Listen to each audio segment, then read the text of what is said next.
Well, here we are. We're live. All right, everyone. Welcome to the stream tonight. The stream team said they weren't going tonight, so we served up something extra special for you. And we got Dr. Robyn Underwood from the Penn State University Extension, right? I have to use the extension. And, of course, everybody knows Brad here. And we're going to let... Well, first of all, we'll just ask you, what is your presentation on tonight, Dr. Underwood? It's going to be on some work that we did looking at different honeybee colony management systems.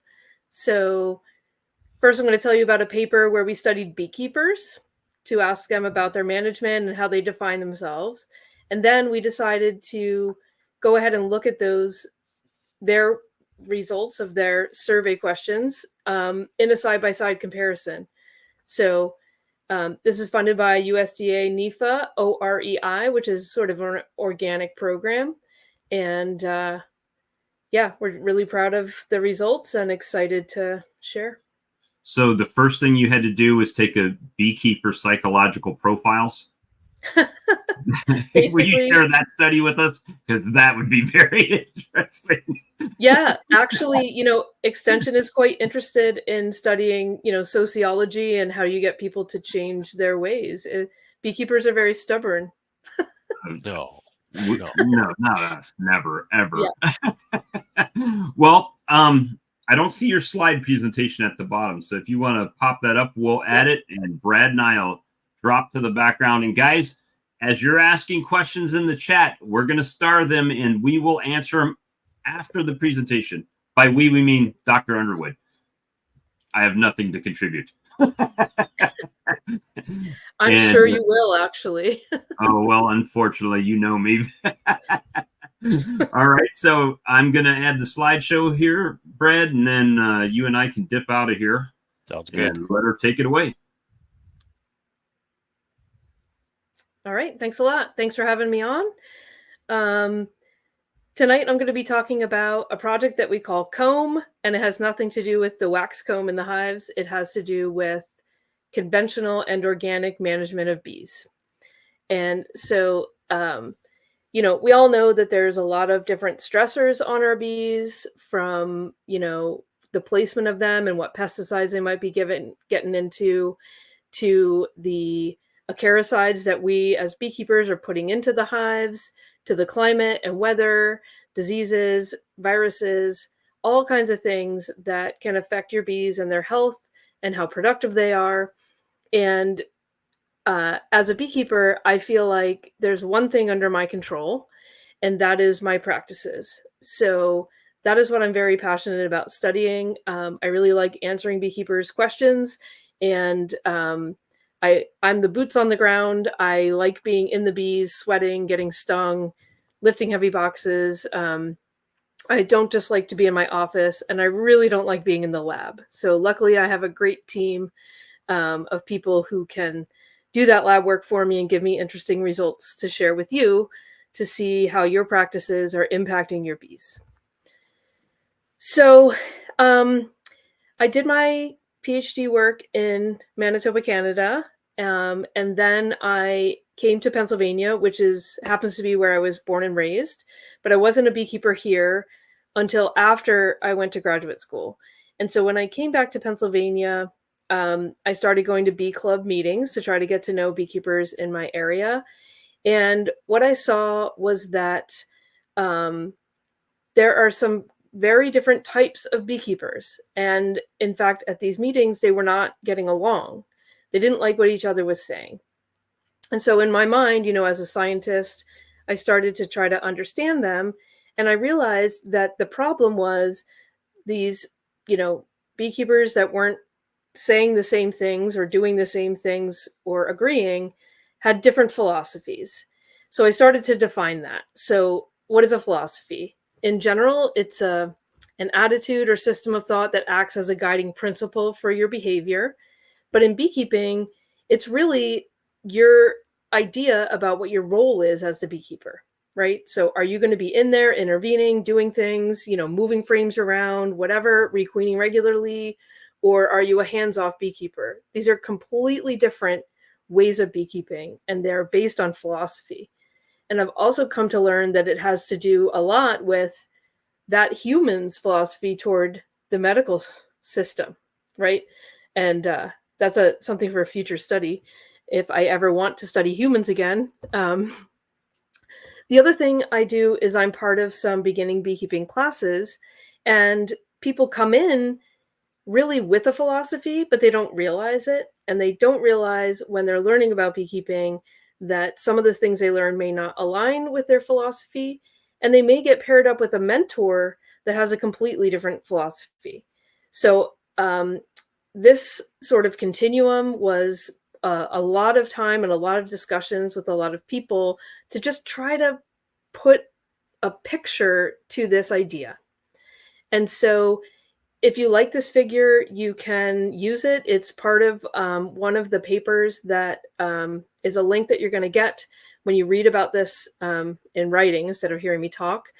This figure actually is something you're allowed to use as you wish. So you could, print it out for your club to having discussions or whatever you want. You can use it in any way you like. So I want you to understand it. So what you're seeing here is a list of things that you as a beekeeper need to make decisions about. So, for example, the first section here at the top is your use of chemicals, and that means what are you going to put into the hive on purpose for a reason. And then going from left to right, we have how much of an intervention is that? So for varroa mite treatments, if you're going to be using chemicals, the lowest type of intervention is to say, no, absolutely not. I'm never putting chemicals in my hive. Then we move farther to the right, and at the medium, we have our essential oils. Moving up a little higher, we have our acids, so organic acids, formic and oxalic acid. And then farthest to the right is the synthetic chemicals. And I feel that those are the highest intervention. Number one, because they're long treatments. Putting Apivar strips in your hive is 42 days. Then you have a 2-week session where you cannot put your supers on, and that chemical is getting into your wax for the long term. So that's a high degree of intervention because it's not a natural chemical, and it's long lasting and causes residues. Then we move down, you can see some other chemical uses, and then we go to hive manipulations. So for varroa mites, are you doing cultural controls? Well, if you're not, then no, low intervention. If you have a screen bottom board, mites are just falling through passively. Then we get to the highest level of intervention, which is small cell comb, because you're fundamentally changing the structure of the hive and the size of the workers. So that's a pretty high intervention.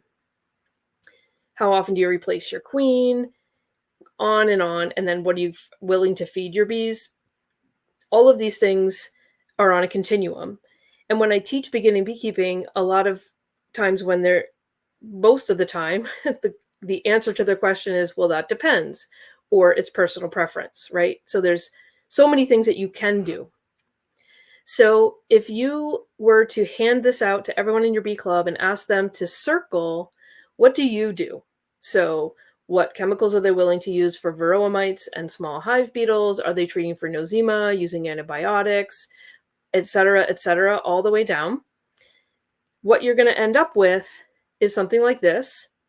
And what you have shown now on paper is something called your colony management system. So if you're regularly making these same decisions year after year, you're kind of set in your ways and you have a system. And so when I talk today about a beekeeping philosophy, I'm going to define those next. And then about your honeybee colony management system, it's all of these cumulative decisions that you're making, including the equipment that your bees are in, what you're feeding them, and why you're keeping bees, right? What is your goal? And I'm sure you can imagine there's a whole range. This management system that you see now is going to be the organic management system that I talk about later. You might be surprised to see that the circles are some are on the left, some are in the middle, and some are on the right. So it's not that there's like a low intervention beekeeper that does nothing ever and a high intervention beekeeper that does everything all the time. There's just, it bounces all around. And so I'd love for you to contemplate what your management system is after this. So we studied beekeepers using survey results from the Bee Informed Partnership. So they had their national survey, and we used some data from 1 year where they had this huge management survey. So you did your first 10 questions of, colony losses, and then if you continued, there was like 80 some questions about management. And we broke beekeepers down into 3 categories or philosophies. And that was based on a single question where the beekeeper basically was self-identifying that, there were 5 answers to the question, but we smushed them down into 3. So the philosophies are conventional, where the person responding to the survey, gave management decisions like I use Apivar, I use antibiotics, etc. Then there was the organic category or philosophy, and they, were willing to use naturally derived chemicals. So in this case, that's, formic acid, oxalic acid, and essential oils, but not using antibiotics. And they always avoided those synthetics. And then there was this whole category, and I don't even know what to call it, all natural, treatment-free, chemical-free, whatever you want to call it.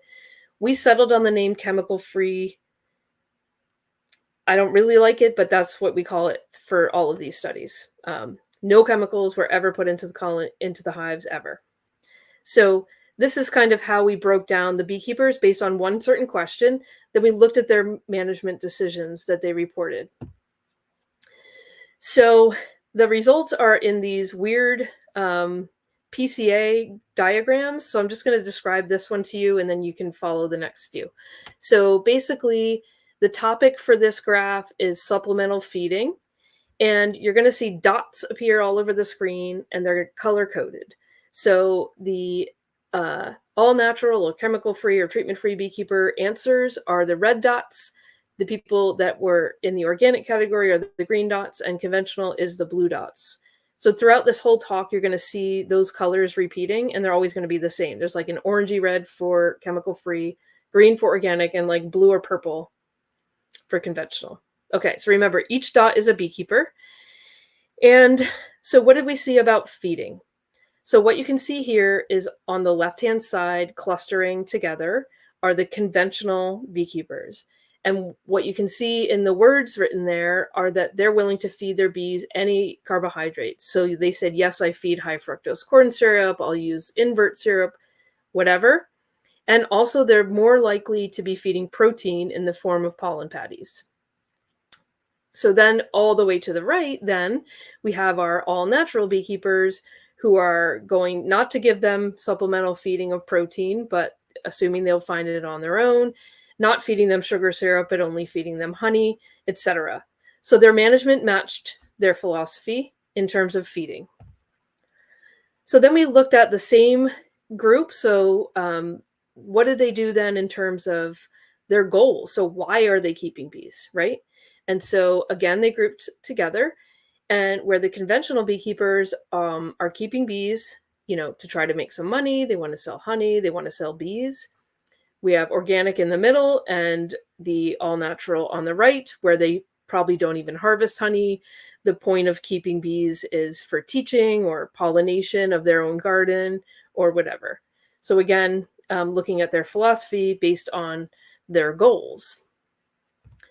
So we also explored the size of the operation. So it's quite a different beekeeping feat to keep 5,000 colonies versus 50 versus 2, right? So here we have they're color-coded by size now. So we have backyard beekeepers, that's up to 50 colonies. Sideliners are 50 to 500, and if more than 500, you're commercial. Okay, so what kind of management were they doing? Well, interestingly, commercial beekeepers are all, doing similar things. They're gonna be using those synthetic like Apivar strips or treating for nosema. They may be using antibiotics. Organic beekeepers, beekeepers with an organic philosophy are here in the middle. I'm sorry, I just said the wrong thing. Sideliners. This is not based on that. So commercial is large apiaries, large numbers of colonies. Sideliners are in the middle. But look at what backyard beekeepers are doing. they're doing everything. So it's spread wide across all of these. So a whole section of these beekeepers here to the left of this middle line are doing just the same thing as a commercial beekeeper, and all the way to the right. So there's like beekeepers that have less than 50 colonies are quite diverse in what they're doing. So this was staggering to me, and it totally explains why at the beekeeper meetings there was diversity of thought on what to do in certain situations. I bet if you had a whole room full of commercial beekeepers, they would all be like, yeah, do this, right? But for backyard beekeepers, crazy range of things that they're doing. So, of course, each of those beekeepers thinks they're doing what is best. They think they're doing what's keeping their bees the healthiest. So I wanted to, show me the data. Sometimes people say that's my middle name. I want research. I want to see science. I want to see that somebody actually tried all three of these side by side in the same location with the same food, same genetics, all those things, to see how well the bees did. So did the bees stay healthy and live through the winter? Did they make lots of honey, etc.? So we got a grant from USDA NIFA to do this project. And we acted, I just want you to remember this, we acted like full-size, we used full-size honey-producing colonies, and we tried to act like a sideliner beekeeper. So we had nothing migratory, we didn't have any pollination contracts, and we were also not breeders. So I'm going to talk about breeding, here at the end, because breeding is different than keeping bees to make honey. Okay, so this is all full-size colonies. We're not chopping them up. We want to make the biggest, best colonies we can to make as much honey as possible. And then we want excellent overwintering. Those were kind of our goals. So again, we had these three philosophies. We had conventional, which you can do anything you want. Getting a little smaller from there, we have organic, where you're still treating with chemicals, but not synthetics or antibiotics. And then we have the chemical-free group, no chemicals, no matter what. And we luckily got the money later in 2017 and weren't starting until 2018. So we actually had lots of time to think through what we were going to do and how to do it best. So we invited the top beekeepers from across my state, which is Pennsylvania, and we got them all into a room for a whole entire day, and we sat them down and we told them all about the project in detail, what we were planning, and then we made them choose our management. So we sat the conventional beekeepers down together, the organic beekeepers down together, and the treatment-free beekeepers together. We were like, if we were doing a study, what would you do? What would you feed them? What what kind of bottom board would you have? Would you use a queen excluder? When would you treat? What would you treat with, etc.? So these stakeholders really shaped our protocols. We had very strict protocols of what to do when and how to respond to mites and things like that. So these stakeholders also then, as a result, we met with them about every 6 months. They were on the front lines. Many of them were asked to come out to the apiaries and see it for themselves. And they always got the data first. So they were in the know and really loved that. So here's what was decided that day. I'm going to focus first on the top half of this table. And this is about the equipment that the bees were in. So this was all 10 frame Langstroth equipment. They started new with undrawn comb. So that first day there was 0 wax, just wooden frames with plastic foundation. And so again, remember, we're doing 3 management systems: conventional, organic, and chemical free. So the first thing was the size of the imprints of the hexagons on that foundation. So for conventional organic, it was just standard comb that we can buy, from a commercial place. And those hexagons were 5.4 millimeters. For chemical free, they insisted on having small cell comb, which has imprints of 4.9 millimeters. And by the way, they were quite disturbed by the plastic, but we insisted on doing the same thing for each system. And we wanted to make sure that those bees built out the cells the size that we had expected. And so we did end up, after a year or two, going in and measuring some cells, and they did measure properly even after they were built out by the bees. So the conventional beekeepers chose to have a screened bottom board. So it would be open from, say, April through October and closed off for the winter. Organic and chemical free had solid bottom boards. In terms of allowing drone comb, for conventional, everything was standard comb throughout. For organic, we had one frame in each brood box that was a drone frame. And for that, we did drone brood removal. So this was a very large scale project. So we weren't able to put them in the freezer and return them. But we did, whenever we saw capped drone brood on those drone frames, we would scrape them off and remove that from the site. So we were essentially doing drone trapping, mite trapping using drone brood. And for the chemical-free system, we basically cut out an inch on each side of the foundation so that it was just empty, and then the bees could choose what to build in there. And by and large, they did build drone comb in there. And that was based on the idea that, honeybees want to build drone comb, so we should just let them. And that was never cut out. It was just part of, the colony. And then we used a wooden inner cover, which one of my favorite things now are these wintering covers. It has the 2-inch spacer built in. Loved them, by the way, very useful. But for chemical free,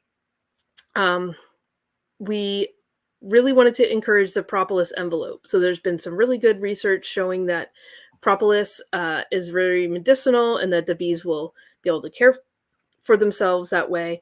So we not only used a cloth inner cover, so it's this stuff called cotton duck. So it was basically cloth cut the size of an inner cover and laid on the top bars. They really propolized that. And then we also took all the brand new boxes and used a metal, I don't even know what it's called. Someone else did this for us, but totally scratched up the insides of all the boxes to encourage them to put propolis on the insides so that they would have propolis everywhere. Okay, so conventional, it doesn't say it on here, but so screen bottom board, a queen excluder in place, standard comb, 5.4 millimeters. Organic had a solid bottom board. We used drone brood removal and standard frames. Chemical free, small cell comb, solid bottom board, 10% cut out so they could build what they wanted, and encouragement of the propolis envelope. So this is how we set everything up. Then in the first year, in terms of treatments, we were pretty nervous about the packages coming with lots of mites, because the year previous, lots of beekeepers reporting that their packages came with crazy numbers of mites. So we did an oxalic acid dribble in the first week after installation. Pretty much we found no mites. So that wouldn't have been necessary, but we didn't know. For conventional, you're going to see this over and over again. Every colony gets a fall treatment with Amitraz, no matter what.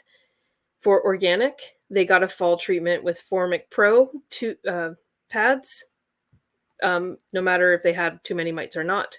And of course, no chemicals and chemical free.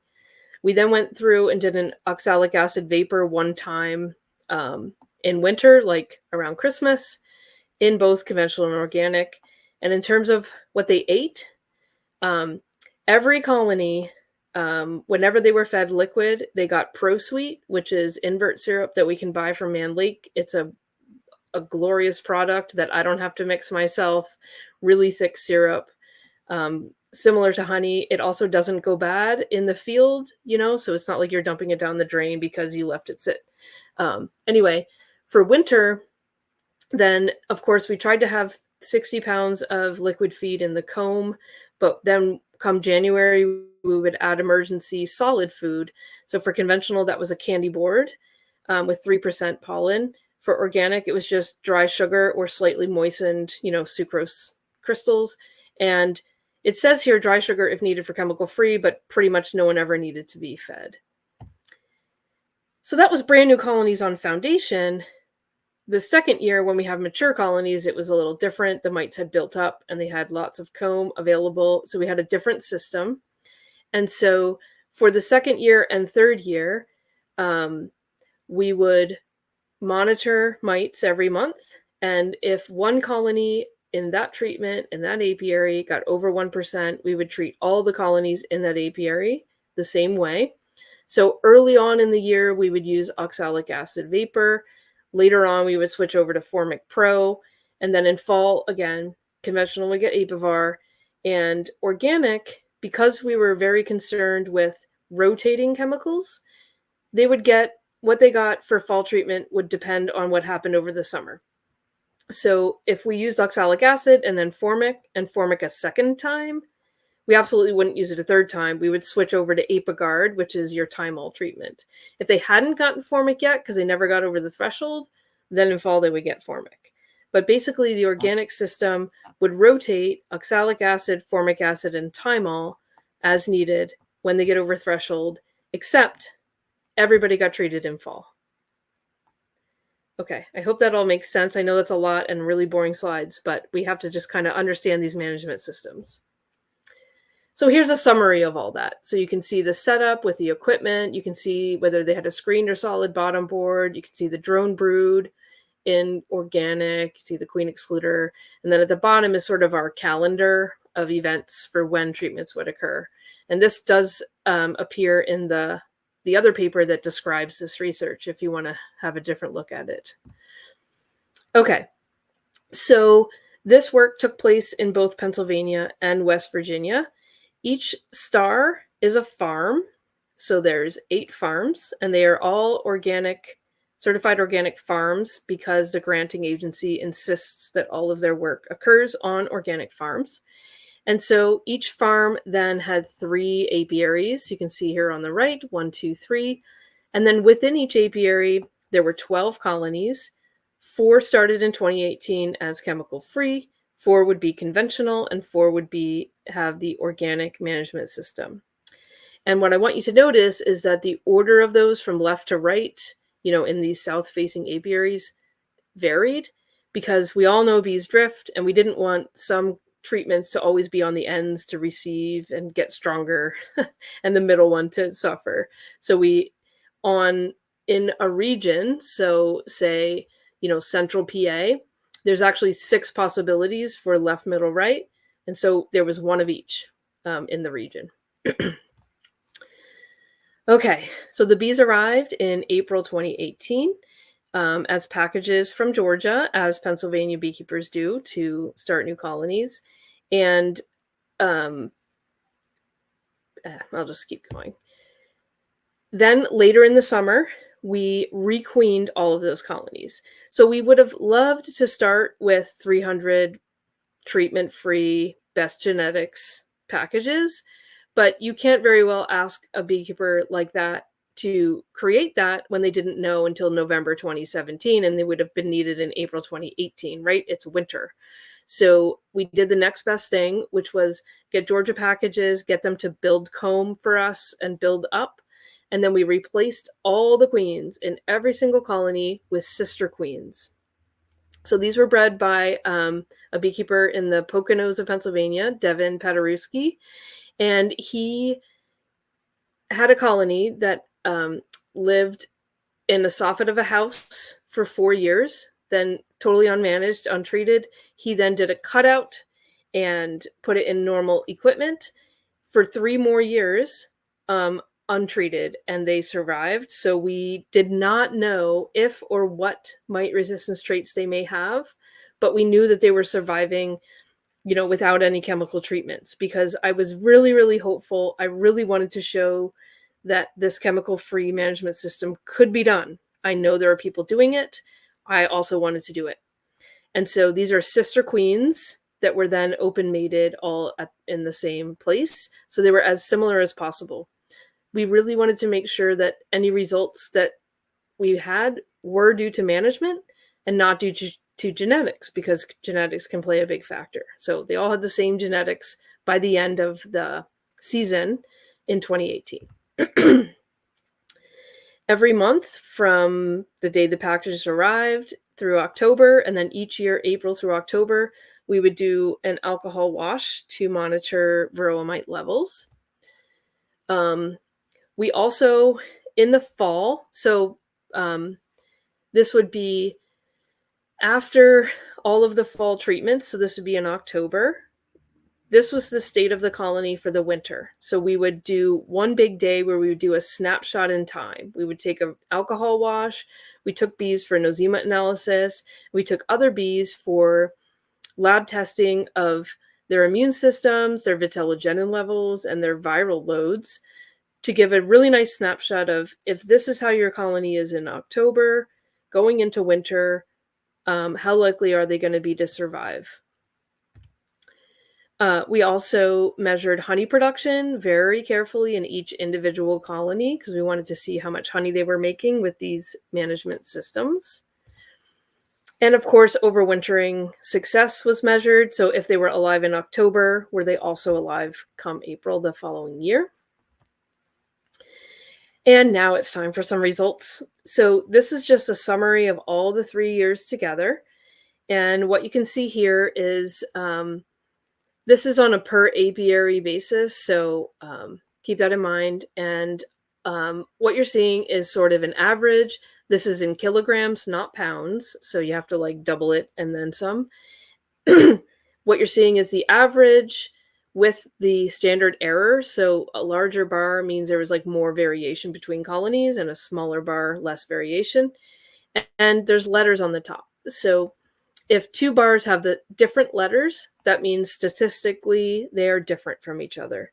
If they have the same letters, then they are statistically not different from each other. So again, these are color-coded like I mentioned before. So we have our chemical-free is like an orangey color, conventional is bluish, purplish, and organic is green. You're going to see this over and over. And in terms of honey production, chemical-free colonies made significantly less honey than both conventional and organic. So remember, chemical-free had no mite management at all. Both conventional and organic did, just different types. So conventional allowed synthetics and organic did not. So this pattern of ABB, you're going to see is going to continue to repeat itself. So chemical-free colonies made less honey per apiary on average over 3 years. So we did 2018 packages arrived, and we continued the study through till 2021. So that's 3 winters. What did it look like for varroa mites? Basically, the conventional and organic, if you remember my methods, I said like we would do an alcohol wash, and if they were over 1%, we would treat. So we had no problem really keeping mite levels low using that system, except we had a little blip in the fall of 2020, which we then applied oxalic acid after that. We just didn't measure the mites. So I'm certain that this went down. Without any chemical treatments, the chemical-free colonies did reach an average of 4% in the first fall, which to be honest, I wasn't too concerned about, but you'll see what it did to survival. Then in the second year, it was far worse. We had mature colonies, with quite a lot of mites, and that repeated itself again the following fall. But I told you that we really enjoyed doing this like snapshot of October to see what it was like going into winter. And so this is what that looked like, just looking at that time period, the October washes. And here I broke it out to the 3 separate years, but you can clearly see that mite numbers were much higher in chemical-free, kept plenty low here in when mite management occurred. So what did our lab testing show us? Well, it showed us that deformed wing virus, DWV, much higher, statistically higher in chemical-free colonies, lower in the other 2 management systems. Nosema was also higher in chemical-free, but only significantly more than organic. Conventional was sort of in between. So AB means not different from the one on the left, not different from the one on the right. So I'm not really sure what we did with our management that could have impacted nosema, but perhaps just overall health helped. I don't know. In terms of vitellogenin, there was no difference. So that's why you see no letters, because they were all virtually the same. And there was one important thing about the study. Having these colonies side by side meant that they all had the same foraging ability, same, food available to them. And vitellogenin is one thing that you can do to look at nutritional status of the bees. So no change. Then let's look at the immune system. So honeybees have an immune system. They have various different immune pathways. And we, looked at a part of several different immune pathways. And what you're going to see is that they all look the same.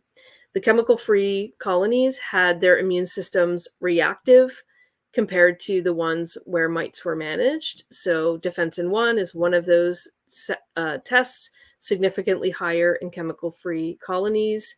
Hymenoptacin, same pattern here, different immune pathway, also excited and having to respond to something. Chemical-free, more active immune system. And then we have a third one, naked cuticle gene, same thing. So it's clear that when you're not managing mites, you're not managing viruses, and the immune system is having to react. So what did that do for overwintering survival? Well, you can see here that year after year after year, we had really horrible survival in the chemical-free colonies, and really excellent survival in the other two.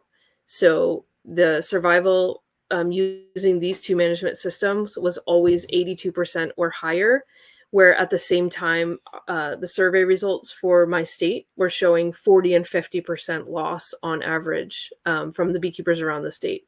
So I was very proud of these numbers, and I think they're really good management systems, except for the chemical-free. Basically, these years are snapshots of like the percentage of colonies that were alive in fall versus the following spring. But if you look at in terms of continuous colonies over time, it looks far worse. So here's colony survival. We started with 96 in each treatment. So every time there would be winter losses, it would go down and down and down. And in fact, for chemical-free, we started with 96 colonies. And by the end of 3 years, there was one remaining. So that was pretty dramatic and not great. And I just want to let you know, I thought it was important to share this overall survival graph with everyone because there were also summer losses, and I can totally tell you why. And it was all having to do with not requeening after a swarm or a split because, I don't know why, but every, summer loss, it wasn't because mites got out of control. We didn't get swarmed with beetles, nothing else. They didn't starve. It was just a requeening problem. Okay, so to sum that all up, we have this diagram. So let me explain it to you. Basically, you saw ABB, right? So there was a difference between chemical-free system and the conventional and organic, and almost always conventional and organic were the same. So this figure is showing you that if you were a colony and you were in the conventional or organic system, you had a really good chance of survival. I know it's good because this color, this lighter color, is a positive. So being part of conventional and organic system was a positive. Red would be negative. And by the way, the thickness of that arrow is how strong that effect was. So absolutely, if you were a colony, you would not want to be part of the chemical-free system. So what did being part of this management system do to these health biomarkers? Well, the conventional and organic systems had a huge negative impact on varroa mites, meaning that, it controlled them, had an impact on nosema. This V is for viremorpha, the new name of nosema, had a negative effect on DWV, meaning it lowered it. It lowered the immune system's reactions.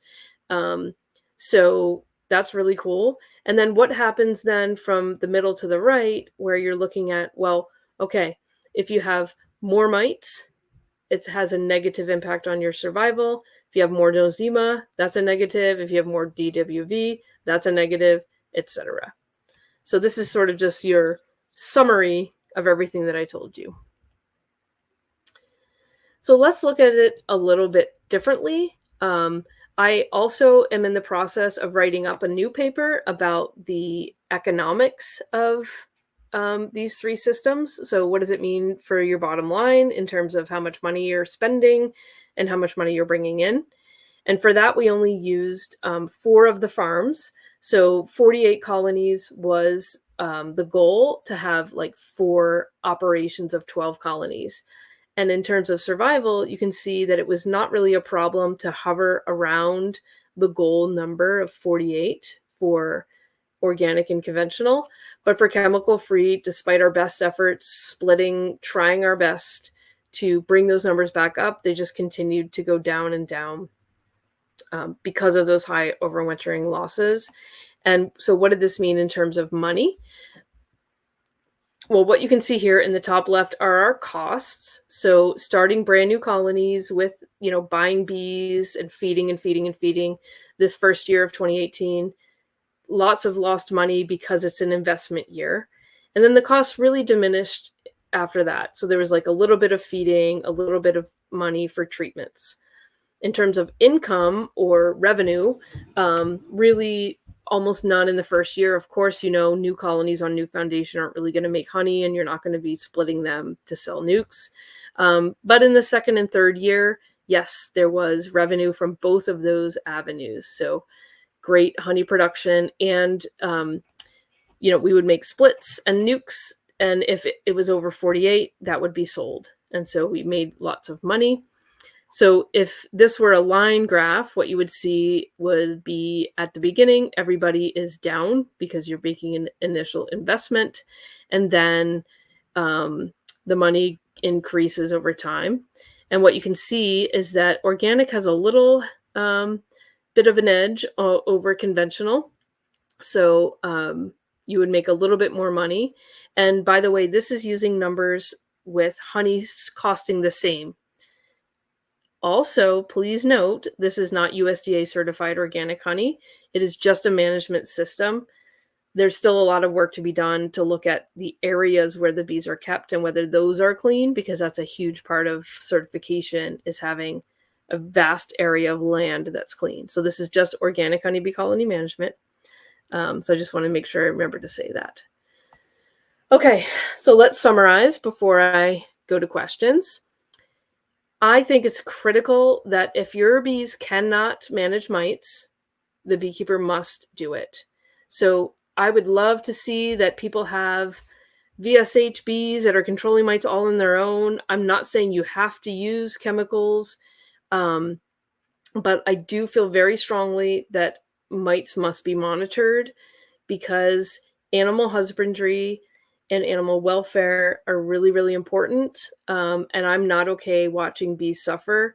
I did do that for this project. Those chemical-free colonies in the first fall, I just knew they were dead before they were actually dead. Parasitic mite syndrome like crazy. It was really hard to watch. So I don't recommend just turning a blind eye to the fact that there are mites, because there are mites. You need to monitor them and really do something if they get out of control. It's really, very important. And then I just want to thank all the, people that worked for me and volunteered for me, and those stakeholders and everybody else that was part of this project. And I would be happy to take questions.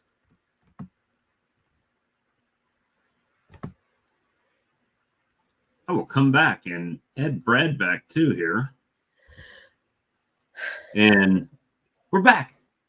So I've been lucky, like Brad, to have seen this before. So it's not all brand new to me. It's a little bit of an expanded version, of course, right? Yes. As mentioned, and I really enjoyed the extras. Thank you. And we brought Brian from Flower Street Farms.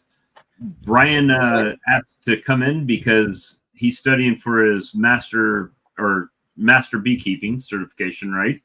And Brian, I'll let you talk to Dr. Underwood and explain what you're doing.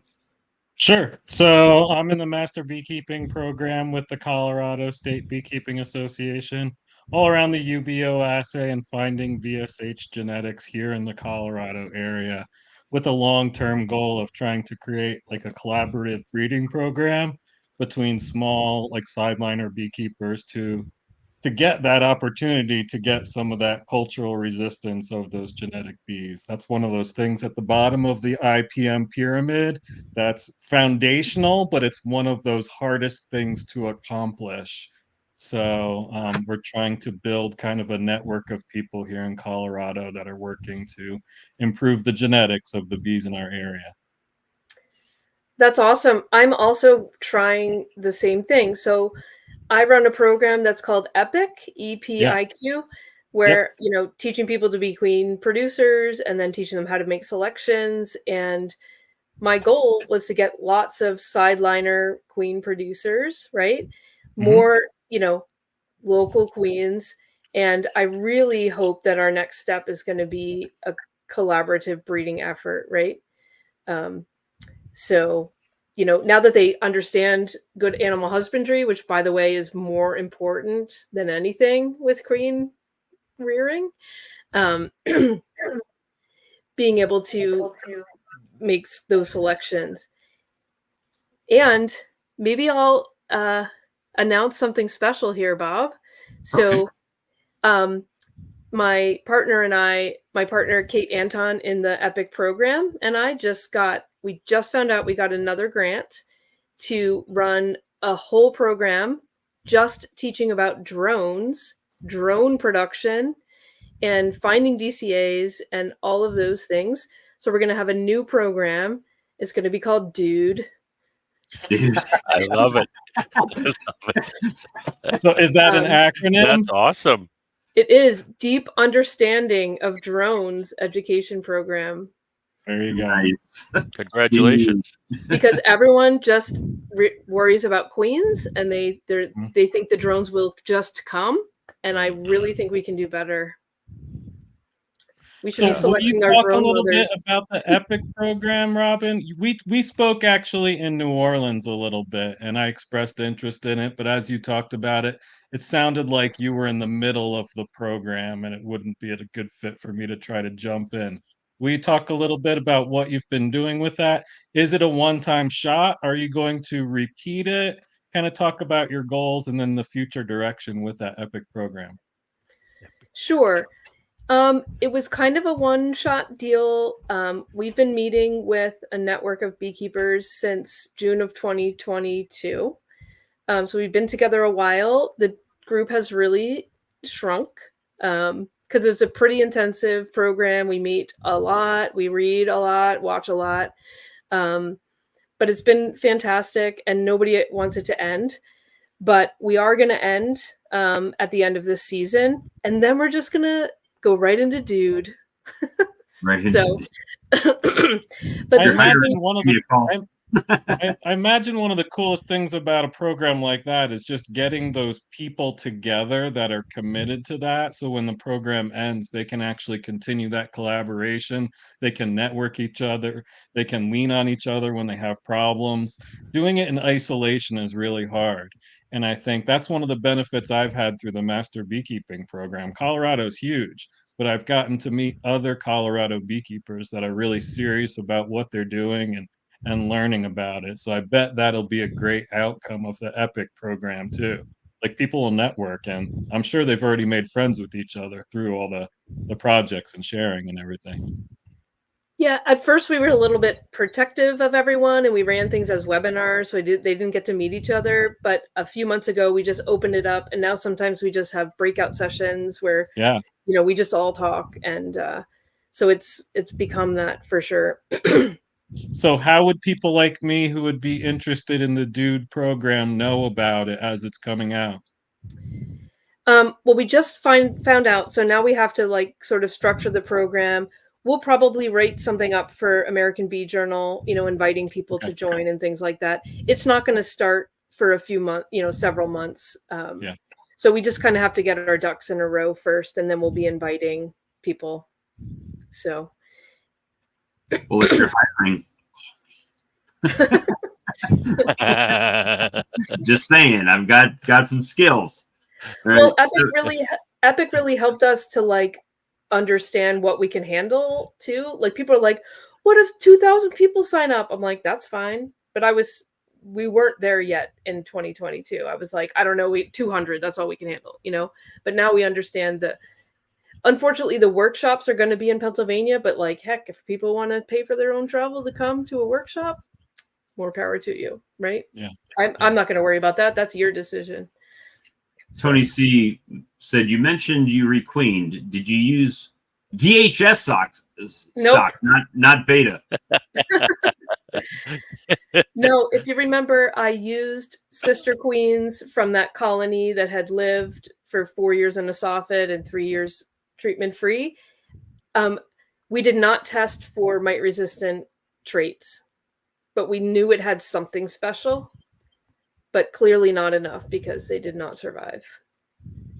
That's if I could do it again, if I had a time machine, I would have. Well, and that was also 3 years ago. So that was kind of still. That was 6 years ago. Well, when you started, right? 6 years ago when you started, 3 years when it ended. Correct. Yeah, so I would have needed all of those queens in 2018. And I didn't know any breeders. I didn't know Corey, you know, like I didn't even, yeah. So we just did the best that we could. Well, and, oh God, I swear I'm not going to go down that rabbit hole with you guys. You've heard my rant on that already. Both of you, all three of you have heard my rant on that. So I'm not going to do that on a stream. But yeah, so there's a whole thing with having that trusted person, you know, that's going to be a resistant stock, right? So back 6 years ago, that was not a thing that was really out there that much. Exactly. So yeah.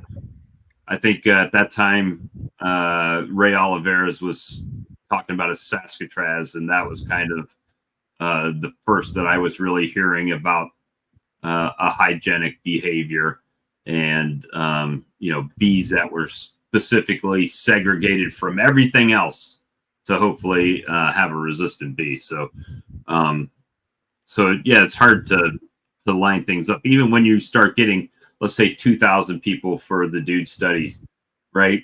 That's great, but you have to be able to trust the people that are in the study to do the study as it's laid out, right? So yeah, it's not a research study, it's an educational program. So hopefully I can influence, you know, drone production everywhere so that there's better drones, better mating, better, and therefore better queens, better colonies, more honey. I see that all down the line. I had toyed around with doing a nuke swap with people, and it was basically around, like, let's say you got a group of guys and everybody, I don't know, makes 10 nukes, a nuke off each one of their colonies if they have 10, and then they each just swap, right? So now you're bringing diverse genetics from different apiaries into your apiary to kind of spread the genetics around. I don't know if that is something that would be a good thing or a bad thing. It was just an idea. And then getting people that give you equivalent nukes, right? There's queen producers here, beekeepers who produce queens here that do cell swaps. And so they'll just trade a number of cells just to make sure that genetic line isn't too vertical. About the drones, two things just came together about your presentation with the lack of amatraz. I forget what presentation I was watching recently, and they definitely drew a line between amatraz and not being good for drones at all. So in that organic treatment group, you know, if that's the case, then that certainly would be an offshoot that, you know, obviously your study, you know, wasn't geared to go into that detail. So that would be interesting to see. Right. And since that study, I was so impressed by that management system that I totally stopped doing the conventional and the chemical free. Now I only do organic management. And I also like got rid of the comb from the conventional, you know, because every box was labeled. I was like, I only want the organically managed comb. And I've just moved forward with that system. Although I have to say the drone brood removal was kind of a pain in my butt. So I've abandoned that part. I don't know that it made You a need story difference. frames. You need the story frames. Yeah. It's kind of a neat system. It kind of partly came from Randy Oliver's article on that, and where he was talking about taking a frame that had part of it was free-form comb, like foundationless comb, and therefore he could just take that frame and just zip with a knife or hive tool, cut it out, Yeah. back in the hive. Bob's your uncle. So that works really nice. Yes. It is that would have been messy though. nicer. It's not nice at all. Brian, did you have something? Yeah, I wanted to talk about that organic model, that track that you had in the middle, and particularly some of the essential oil miticide treatments. You know, there's a couple products on the market already, but there's a lot of research on the potential of essential oils as miticides that are beyond the products on the market. Will you talk a little bit about what's currently going on as far as research in the essential oil world? I don't know how deep you are knowledgeable about that, but that's definitely an area many of us are more intrigued about as we're looking for different and a variety of treatment options. Yeah. So, Bob, one comment you made in Manitoba, you won't like what I'm saying, but She's going to bring me out. as an extension educator and a university, you know, like researcher, I only use what's registered, right? So, I only use like I wasn't doing anything off label. You know, I used APB only for my OA vapors according to the label, even though everybody was saying you should be putting double in here. I was like, nope, nope. I'm just going to follow the label. Only formic acid products and only APA-Guard. So that's, and also it follows the organic standards, which are currently recommendations that were made in 2010, which allows those 3 active ingredients. So that's all I've really focused on. And honestly, formic acid is my go-to, oxalic and formic. And then only if I've had to treat like multiple times will I switch over to the essential oil, the thymol, you know, treatment. So I'm sorry, I can't answer your question. You have to have somebody else on to talk about essential oils.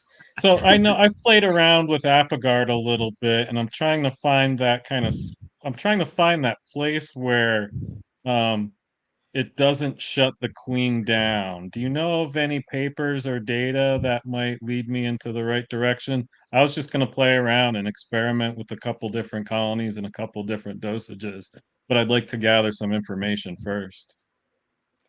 For this study, unfortunately, because we were using APA-VAR and you can't collect honey during that time, and it was a fall treatment, we shut our colonies down to their winter size by the end of August. And that's when we put the treatments on. And I would literally walk away and not come back for 6 weeks. So I don't know what happened in the colony during that time. I just know the result was good mite, you know, control. Yeah. And I know I missed out on like one of my apiaries, which I still have, has the most crazy knotweed fall flow, which I now take. I can get 4 to 6 supers each off of that apiary that I completely missed with this study because there were no supers. Right? And because with APA-Guard and you know, APA-VAR, no supers can be on. So that's a really big deal. That's like, so basically for me, this study says, yeah, you got to be on your mites, but you really don't need synthetics, right? We did it. We kept mites under control without any APA-VAR. You can do it. Everybody can do it. And then did you have any recommendations for that chemical-free group to improve the survivability of any changes of those management practices they agreed on, or did it really come down to treating for mites? It really came down to the mites. Yeah. Okay, So I see your question. the Morris Homestead says, when is the best time to treat your colonies? And should we be treating 2 or 3 times a year? I'm a big proponent of treat when you need to. So I really think that monitoring is really important.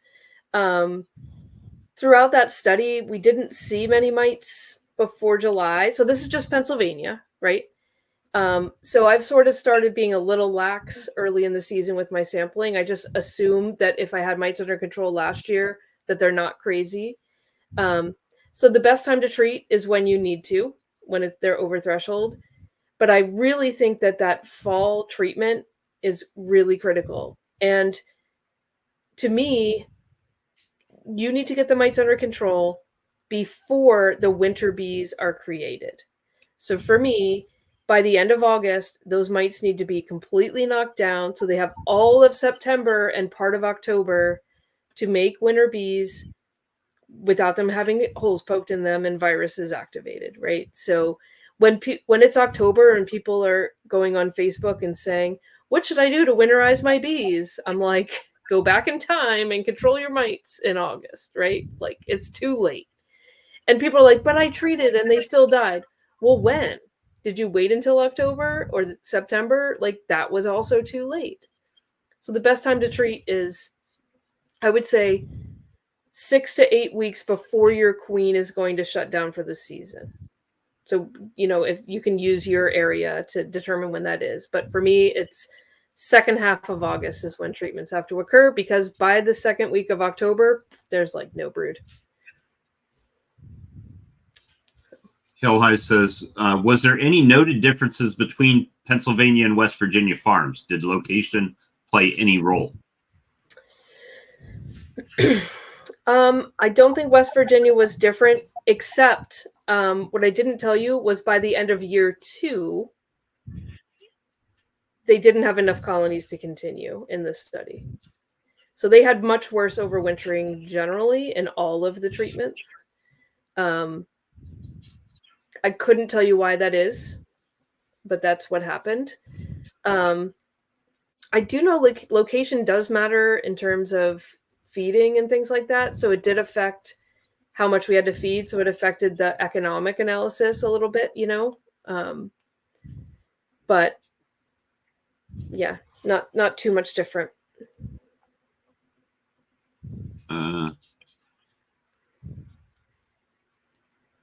Let's see. I'm trying to read.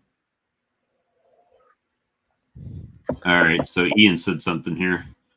Our winter bees start mid-August into September, tight time frame right after honey flow. So that's not a question. That's a statement. Yeah. Well, I'm trying. See, people were having a bunch of side commentary in the chat while the discussion was coming on while we were asking for questions. Now that's exactly what I was thinking. It is exactly that, and it's even worse for me because Ian's on a different. We're only 100 miles apart, and he's on a different kind of a flow than I'm on. He's on a more of a canola flow. I'm on more of a clover flow here, and good year I've had my clover flow go to the middle of September. Now I've learned not to try and chase that because that just messes up my winter prep. But I harvest Labor Day, right? I harvest last week of August, so I've got to get that under control. So then I would recommend using formic acid, because you can kill the mites on the adult bees and in the cell. That's critical. That's a much faster, very sudden treatment than those other slow ones that wait for all the worry about my honey supers. And you don't have to worry about your honey. Yep. Like I said, I want to fall in love with it too. So I'm really glad to get the information from you, because I was hit with Amitraz resistant mites last summer, and that was lab confirmed. And it took an incredibly huge toll on my apiary. And so synthetics are out. I'm done. So I just have to re-educate this old man on Formic Pro and whatnot.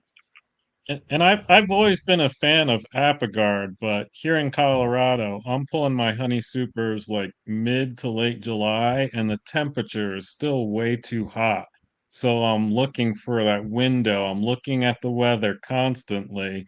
And oftentimes it gets pushed back to the point where I know it's going to shut the queen down for about a week. And I don't want her to be shut down at that time of the year because she should be making winter bees. So that's why I'm trying to find this. How can I use essential oils or some sort of essential oil treatment that's effective, but isn't going to shut the queen down at a really essential time to kill the mites, but also to prepare for winter?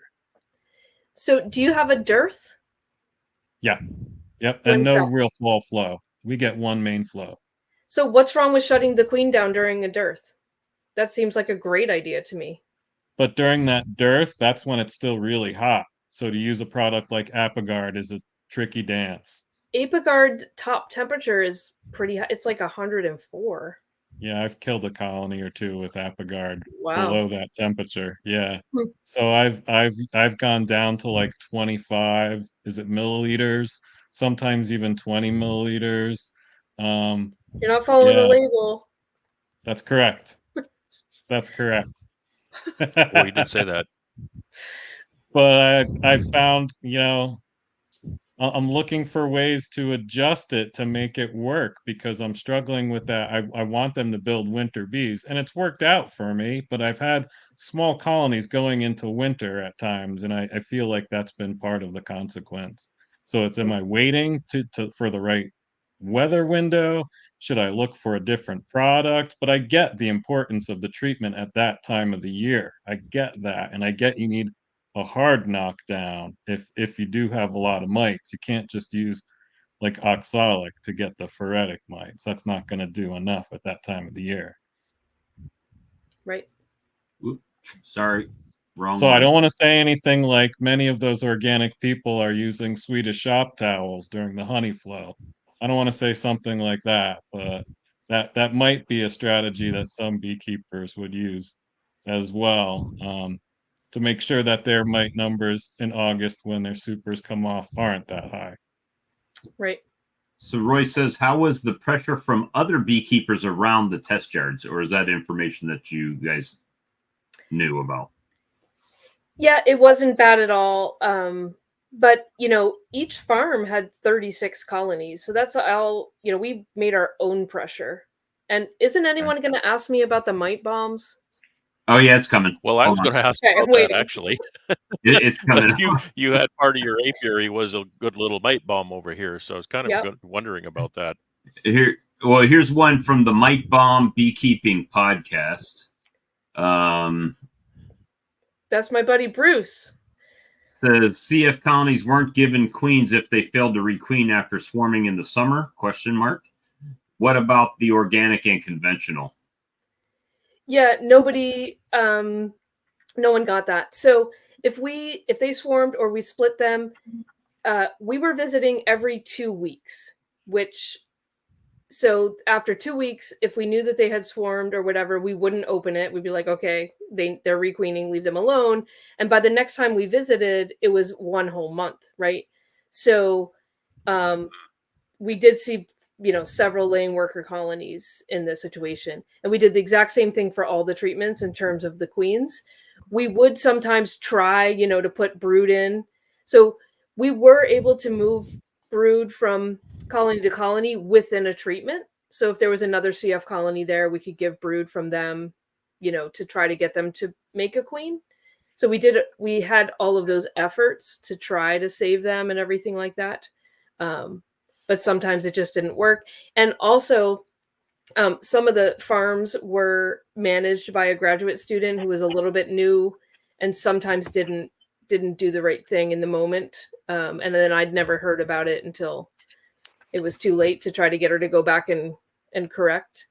So yeah, queen loss was a problem, unfortunately. But we never purchased bees again. We never purchased any queens again. We just, that initial investment, the first year was all we did. So once you requeened all of the colonies, if a queen died, they were on their own to requeen themselves. And if they didn't, then, and that was the same across everybody, not just treatment free. Okay. Yes. All right. So Tony C says, just wondering, in the treatment free group, did you see other brood disease? In all of the treatments, we saw some sac brood, here and there in the spring. There was a few random colonies that had European foul brood. But no, in chemical free, we didn't see anything out of the ordinary, just the effects of varroa mites. Like we saw deformed wings, the snot brood, spotty brupadum, that whole thing with PMS. And and we also, we haven't done anything with these data, but we saw when they died, because I would visit every month throughout the winter, because I wanted to know, are they dead by November, or did they just not squeak through from March to April? And those chemical free colonies, November, they were already gone.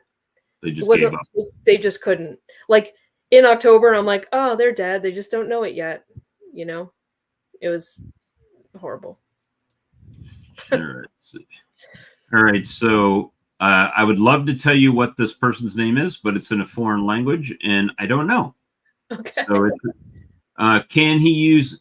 I assume that's oxalic acid in July. I live in North Pennsylvania. You can. Yep. You're allowed to use it with Honey Supers on now. Only apibioxal. Right. And in Pennsylvania, our honey flow is generally over by the first week in July. So you could even take off your supers and treat for best results. Bob, Ian has a question there about RNA mite treatment. All right. I don't know. Don't ask me that one. I'm just going to say I don't know. Well, all right. All right. So that's actually the third question down. I've got two more in front of him. So hang on, Ian. Yeah. Robyn, what is your take on OAV on a 7-day schedule for 21 days? I know what she's going to say. It's not what the label prescribes.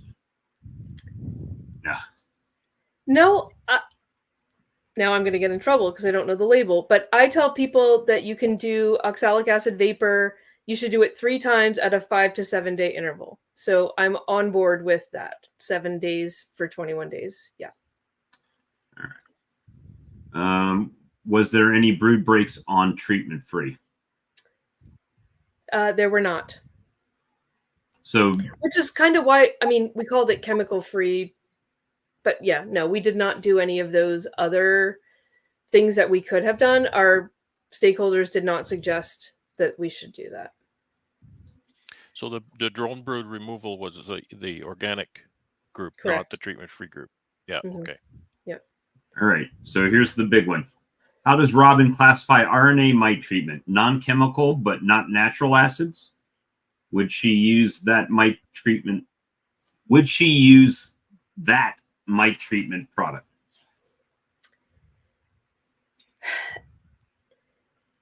So, like I said, we tried to follow the organic standards, which are recommendations that were written in 2010. So they're quite out of date. I'm sure they had no idea whether they should consider this as organic or not. So that, the National Organic Program would have to make a decision on that. I personally think it sounds fantastic. I would like to use it. Is that a good answer? I think that's a perfect answer, really. Okay, thank you. Because I was pondering that too, and I'm thinking it's kind of that margin that really isn't well defined in either one. It's a little bit of a new thing that we're doing in that regard, right? So it would be something that you'd have to consider. I would lean toward not organic in that opinion, because it is something that mankind created. So it falls in line with GMO crops. Yeah. Because if you say chemical, that's not right either, because everything's a chemical, even or formic acid is a chemical. So just putting names on things is really difficult, because not everything fits into all a nice, neat package like that. But if it's something that mankind created, I'd have a tough time calling that organic at all. But even GMO stuff is organic, right? It's from organisms. It's not rocks, right? Rocks are not organic. Plants are organic, and even GMO plants are organic, and they're not, USD certified organic products, but they're organic. Trees are organic because it contained carbon. Well, I don't really know the definition of that, but did Yeah, you that's what see it what I'm saying? means. Like, Yeah. contains carbon. See, that's Those the are two science totally definition. different uses of the word organic. That's the problem. They are, and they're used so interchangeably so often that, like, I can tell somebody that I built something in my wood shop, and I'll talk about the difficulties of building things with wood because wood is organic, and they goes, "Oh, really? You use organic wood?" Well, no, I mean it's an organic thing, right? So it's a confusing term to be used that way. Like, all plants are organic. It's, is this organic honey? Well, it came from plants, so it's organic, right? Do you want to Is talk it about certified hive? organic? No. Let's talk about hive versus colony. No, let's not. Yeah. Oh, yeah. No, because the Sure. hive can't die. I'm just saying. Right. It's The a hive can't die. The hive is the house. The colony is the being. Thank Is you. the organism. I don't know if you can speak to this or not, but Hope Sadler says, is there any difference in treating with oxalic acid through the bottom board or from the top?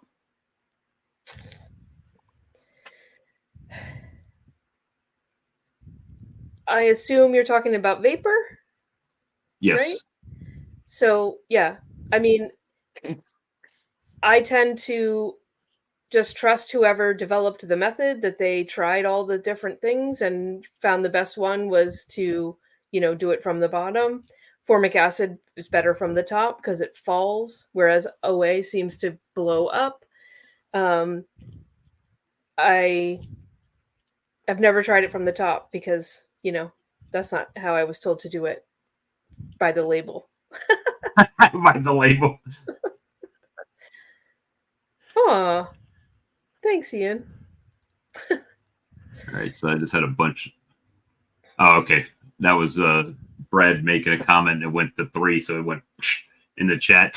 I'm going to get kicked out for that. I'm purposely not looking at the comments. I don't want to see what they say. Yeah. That's why we're here.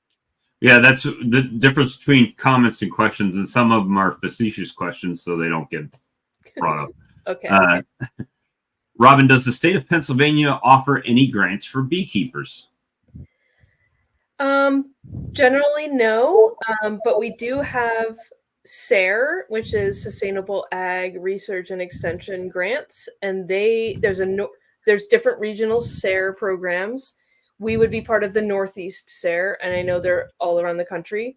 They have what are called farmer grants, and I've been I don't know what the word is because it's almost my bedtime. A consultant for those quote farmers to help them with their projects, and beekeepers have been quite successful in getting money to try new things from SARE.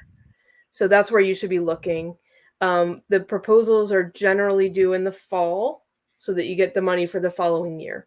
And some of them just came out recently, like within the past week and month. They roll out usually every 6 months. It's a great program. In Colorado, we go through the WSARE, the Western SARE. Yep. Do you have any tips for someone like me who's never written a SARE grant but hopes to? Yes, I mean, there's absolutely. a lot of good guidelines on their website. They have a lot of good resources there already, but like, what else? So grant writing is really hard and it takes a long time. So I would suggest that if you have some idea that you want to try, start trying to write a proposal based on last year's call for proposals because it barely changes, right?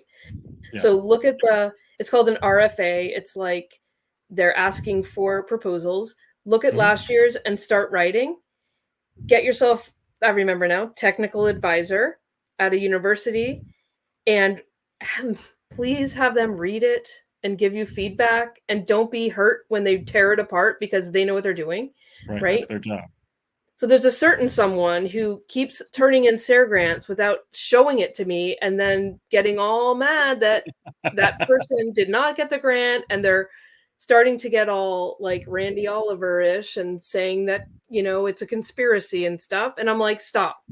You never even let me read it and give you feedback. Like, don't say that you can never get a grant and whatever. Like, Right. it's hard. It takes time. So let me tell you a story. So no one's asked me yet what's next for the organic beekeeping research. So that was funded by OREI program. We applied.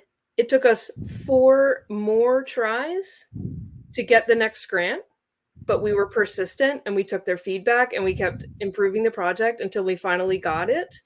So now I'm in the middle of a project where we're using the organic management system on organic farms and really diving into whether we could possibly have certified organic products in this country, right? Because currently we cannot.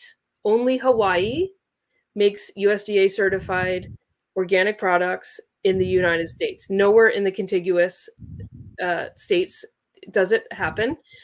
And we are tracking foragers using little QR codes that I'm putting on their backs and a computer system to see like how long are they gone from the colony. And there's a student at Virginia Tech who's going to match that with what the waggle dances are saying to like model whether time away equals distance. And we're mapping out all the land around the apiaries and we're doing we're going to do testing of the wax and honey, and we're doing pollen where we're not only looking for pesticides, but we're also doing DNA metabarcoding, which allows us to know all the plants that they're visiting to collect pollen, and putting that on the map around the apiaries just to see, like, if you have a really great spot and the data show us that the bees are only flying half a mile, why do we need standards where you need 3 miles, right? Which is making it impossible. So we're just now, this is like a few weeks into the monitoring of these foragers with the little QR codes. It's really a pain in my butt. Like, putting technology into beekeeping is a super bad idea, but it's the result. Those are QR codes. You say that I would have thought that it would be a tiny RFID tag. Well, I first played with RFID tags, and the devices that we had would just shut off if the humidity got more than 85%. Oh, I see. The front of your hive, you put them in full sun on purpose, right? So it's like hot and humid and horrible. So the beauty of these QR codes, number one, we can print them ourselves, right? So we don't have to keep buying them. And it's just a mini computer and a camera and some software that's making us a spreadsheet. It's like reads that drone as the drone or the forager. Yep. And not only passes. It knows like exactly when she left, and it's directional, so it knows it was an out, and then she comes back and it's an in. And that is way too cool. It's really not fun. It's not fun. I hate it, but it's going to be awesome data. Do you glue them to the thorax for a long worker? time love the idea of taking that RFID and sticking it to that queen, so you can pinpoint where that little girl is in the. True. That would work well, I think. Yeah. And you had all your queen information on that too. Breeders it'd be great for breeders. That would be no problem. At what age do you put those QR codes on the bees? So we're doing newly emerged workers, so we know. Okay. And then they won't be detected, for like 3 weeks, but that's okay because we're doing it every other week. We're putting more tags and more tags and more tags all season long. So come on down and glue some tags on bees with me. Yeah. Busy. You see the laser thing in the barcode printer. So as they emerge, they get a barcode as they just get sprayed. If you develop that, I will use it. Hey, well, Beekeeping's catching up with Circle K because you can go in there and put all your groceries on one scanner and it scans them all at one time and pays you. So nice. So your ultimate goal is to see if you can get some sort of organic certification for beekeepers, but the technology potential creates so many questions in the scientist. Well, Man, like, there's going to be a oh, bunch of data that'll be collected that doesn't have anything to do with that you'll be able to apply to other Yep. instances. yeah, So, like, have you Yep. thought about gathering other like, it must be so tempting to take that down so many different rabbit holes, but that would take you out of your focus of the project. All I Well, can I think mean, of is Lloyd Harris. He'd we have love that talked for stuff. many hours. We have talked for hours. Yeah. So I'm sure he'll be back in the conversation. But yeah, and that was one of the beauties of deciding to do the newly emerged bees, because we're going to know how old are they when they first forage, and then like I'm going to be marking down, well, they swarmed, so did like the age polyethism thing change because the the ratio of workers of different ages changed and all that stuff. Like, we're going to have the information whether I want to collect it or not. It's being collected. So yeah, who knows what we might learn. But you could, I mean, you could do the same thing with drones to find DCA areas. Yes. Oh my Yes. gosh, there's so hey, many see how that amazing plays into the potential. Dude project right there? Yeah. You're seeing it. It's all coming together. Oh, Yeah. wow. The Ding, light pictures bulb. coming clear. Yeah. Now, Yeah. see, this is the bad part. When you leave and go to bed tonight and we stop the stream, we'll talk for Yeah, 4 we don't- more hours about this. We'll be up the rest of the night. Oh, well, And what we're about not going to this? sleep either. It's at going to all be thinking about crazy. this. That's So- really exciting. That is so So cool. is this the kind of technology that's only really possible in a lab setting, or is this something that can go out to like that sideliner beekeeper to actually find DCA colonies, like a small scale breeder like me looking to find those DCA yards, right? Like, I know Julia Mahood is going out to breeders and helping them find DCA areas. Could this provide that same outcome? Yeah, so I don't know how the QR code thing would be useful. Now, radar, that would be really useful. Okay. But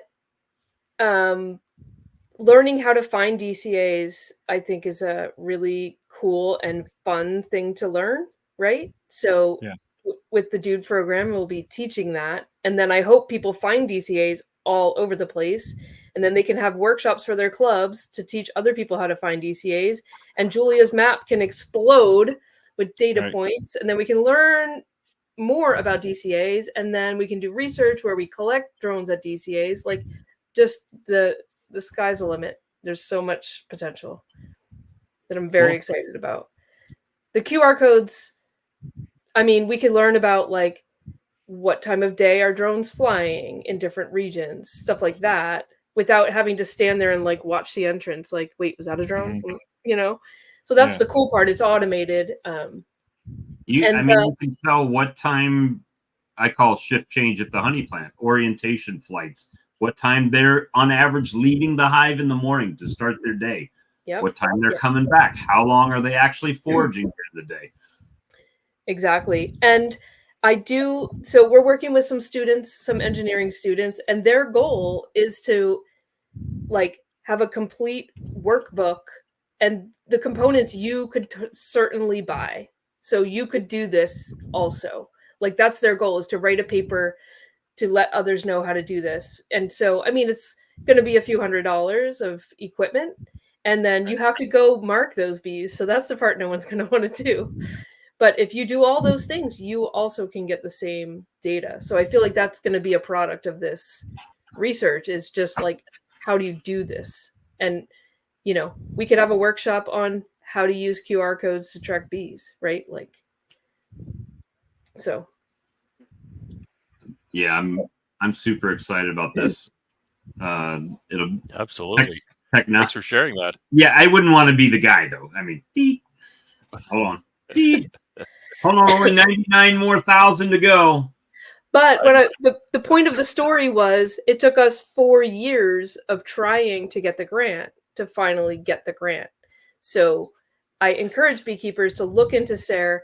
There's farmer grants where you just get the money and have to handle everything. There's partnership grants where it's like you and a university work together on things. So yeah, There's like education grants, professional development grants. Yeah, I've been looking into it. I just need the time. I think I can muddle through it. I just need the time to be able to sit down and do it. And that's part of my problem. and do it in advance so that you can share it with someone who knows how to write grant proposals and give you Yeah. feedback. Yeah, it's a great idea. That's the key. Yeah. Well, we've been going for an hour and 34-ish minutes, hour and a half. And I know it's getting close to your bedtime. So if nobody has questions and you need to go, feel free at any time. But you're also welcome to stay as long as you want.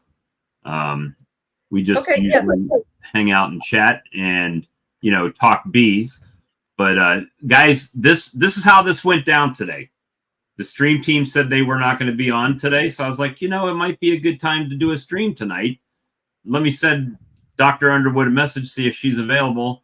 And I was like, she probably won't even read it, but it was hanging out there in the internet, right, in the web. And I was talking to Brad, and all of a sudden I get ding. Sure. So that's how this she replied. She remembered me and still replied. That's amazing. Well, yeah. The good thing is I've given this talk like probably 100 times, so I didn't have to prepare. That's how I could make things happen quickly. I'm excited to share those 2 papers, so hopefully people see those links so you can read all that for yourself. I did tear it apart if you like. It's fine. I did. Her email's not on it, so you can't send it or complaint letters. And Bob already shared a bunch of them on the Facebook page as well this afternoon. I got a chance to look at them a little bit. So and I shared them in the chat right after the questions. I put them all 3 in there, so you might have to scroll up in the chat to see them. But they are in the Facebook group, so you can go there and check it out. And then the one is, if you liked the data that you saw and you want to try the organic management system, there's an extension document that's a fact sheet that gives you all the details, when we did what, that if somebody wanted to try it for yourself, you should be able to, following that. And, a lot of beekeepers, new beekeepers, are like, just tell me what to do and when to do it. And that's kind of the document. I'm like, try this. If you have success, then you can tweak it, right? Like, try exactly what this says. And if you like it or you don't like it, take out drone brew removal, or, add a screen bottom board. Maybe I probably would, if I were you, use a screen bottom board, etc. So it's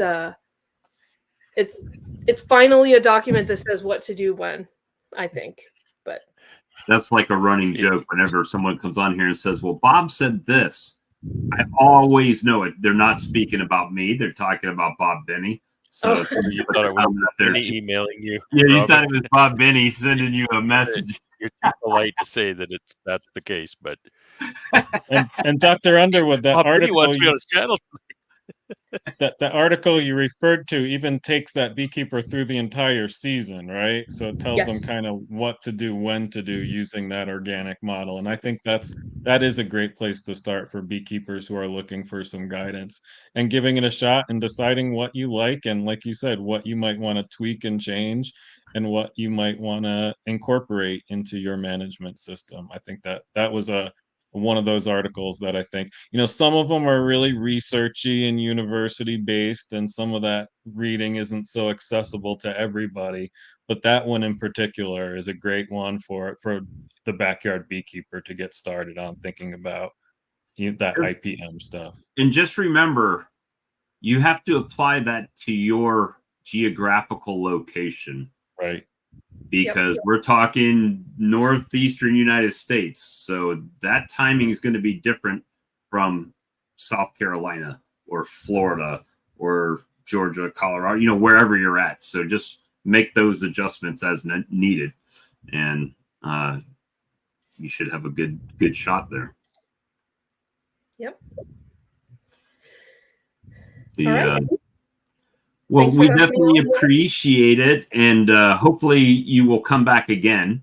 I know you have to absorb what happened here. And you guys don't know the stories, but Dr. Underwood and I were both at the Manitoba Beekeeper Association meeting, and she stayed a few days with a friend after the seminar.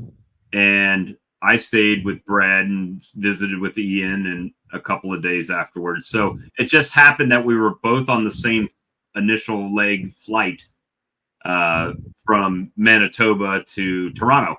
And who do I see immediately at like 5:30 in the morning, just getting her a cup of coffee? And I'm wound up, right? So I'm like, oh, and she started talking bees, and she's like, Hey. no. No, it's too early.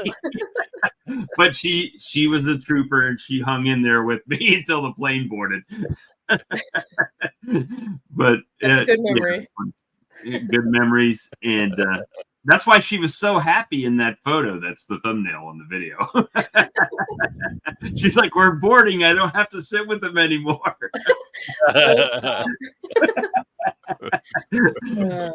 But we appreciate it, and hopefully we can get you to come back and share more interesting stuff with us. And don't be a stranger. We do this all the time. I mean, so anytime you just want to hang out, and even if it's just listen, be that person in the background. We go down rabbit holes and do all kinds of things, and then you can email me and tell me how stupid my idea was afterwards, and I won't take offense to it. Sounds great. All right, I'm signing off. Thank you. Have a good night. Thank you for your time, Dr. Underwood. So that was very interesting. That was a treat. That certainly was a treat. There's so much in that presentation. I'm going to watch that over and over because there is so much in there, relationships and causes and effects and whatnot. And that's a great presentation. Well, and that's 3 years worth of data, right? So it's not one season, one time. It's a reoccurring thing where all of the systems were treated identical, right? So,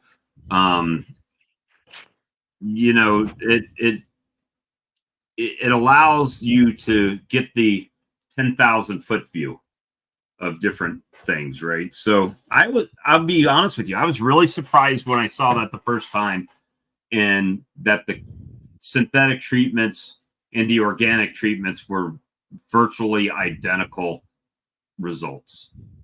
I was surprised to see that, because for some reason, I think in our minds, when a product or something's out there and it's a chemical, we assume it's going to work better for some reason. But I think a lot of us do. I would agree with that. Personally, though, having seen particularly things like oxalic acid vapor and dribble, and formic acid, the effects of them, how well they work and whatnot, I really wasn't surprised to see that. And then I have to back up and I think, okay, well, why are we using things? We talked about this. Why do what do I like about Apivar? Because I don't hate the whole thing, right? There are things I really like about Apivar. I can put Apivar in a colony in the 1st of April and leave it in there until the middle of May, and it doesn't matter what the temperature is outside. right. And I put it in, and then I take it out, right? I'm not going every 4 to 7 days to blast oxalic acid vapor. I'm not waiting for the right temperature to be high enough and low enough to use formic acid. All of these things, right? Apivar is extremely ideal in so many ways, except no honey supers. You can't put that in the 1st of October, not in my country, because Right. you got to take it out in the middle of November, and that's not going to happen. I think just the control and the fact that when, going back to last night's presentation of Formic Pro, I think they've done a really good job with that substrate that they use to moderate the off gas of formic acid, because I know just formic acid alone on a dry lock pad or something similar is a little trickier to use. And I'm not suggesting anybody do that, because I realize that most of our audience here is from the United States, which is not a label usage for formic acid. Canada, we can do that. Well, so it's ease of use, really. But see, that brings us to a very interesting topic, and I'm you know, um, and we've discussed it, right? So we've got treatments and they have labeled usage.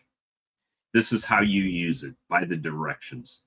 But inherently, when a product comes out, we'll see, oh, we can use oxalic acid. Well, what happens if we take the oxalic acid and we do a dribble, or we put it with something else? And What if we put in orange juice? What yeah, if we, yeah. it's always I somebody mean, going to do something different. right. So, oh, well, we've got formic strips and we can put 2 on, or we can do 1 and then 10 days later we can do another one. So what happens if we cut them in half and we put 1 on each corner, or we put 1 on every level, or we put 4 on every corner? It's like, when is enough enough? When is it okay to let the researchers and the people developing products do their job? They developed a product. Does it work? Does it not work? Do it the way they say. Why can't we just have a product or products, and that's how we do it? I mean, it's because for me, that's kind of the thing, right? So I like Apivar strips. Same reasons. I don't have to worry about the temperature. I can put them in. If I forgot to take them out, it's okay. They're dead now. There's no. The label is easy. The worst part about Apivar is ripping the 2 strips apart, which is kind of ridiculous. Right. It's that easier. But the thing Just is, every time there's a new treatment or something comes out, or there's always something about that somebody says, oh, well, it's not as I would prefer it. It's not about what I prefer. It's about what's best to help the bees, right? In my preference, if I had my absolute preference, I wouldn't use any of it. Bees just live and do your thing, and if you make it, great. Oh yeah, exactly. Right? Nobody wants to put the money in it, but that's not the situation we're in, right? So we have to be having a product we talk about Formic Pro a lot. I mean, last night we talked a lot about it, which is great, Formic Pro. But this is just an example, and it's a really good example of a product and again, oxalic acid, right? Well, you take oxalic acid and you put so many grams and blah blah blah blah blah. Well, give me a strip that looks like an Apivar strip and let me drop that in. So take away the opportunity for me to overdose that colony unless I want to put too many strips in. Formic Pro is exactly that. If I want to do in Canada, and I can do this, take a dry lock pad, put it on my colony, squirt a bunch of formic acid on it from a jug. I could put a half a gallon of formic acid on a colony. It's going to kill my bees. We know that. But the point is, this Formic Pro formulation is a substrate and a measured dose of formic acid, so that been tested, right? It has this effect on the mites. It has this effect on the bees. This is the timing that you want to leave that in there, and so all of that is worked out for you. And I think I'm trying to agree, kind of what you're saying there, Bob. Is we need to be thankful for that kind of thing. Experimenting and doing the cowboy thing,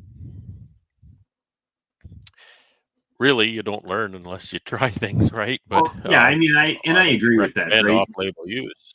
And you guys know I'll try whatever, right? If it's going to help, I'll try it. I'm not opposed to it.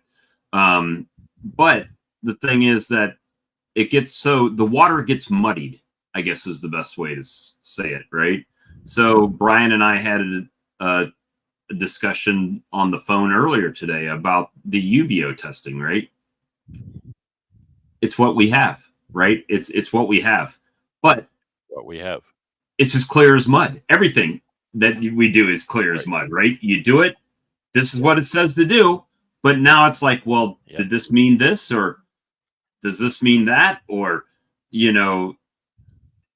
that's the whole gray area that is sometimes hard to discern when you're in your apiary and it's 100 degrees outside and you got sweat dripping down your glasses and you're trying to do whatever you got to do because you have to do it 80 more times or 100 more times, or in Ian's case, 1,500 more times.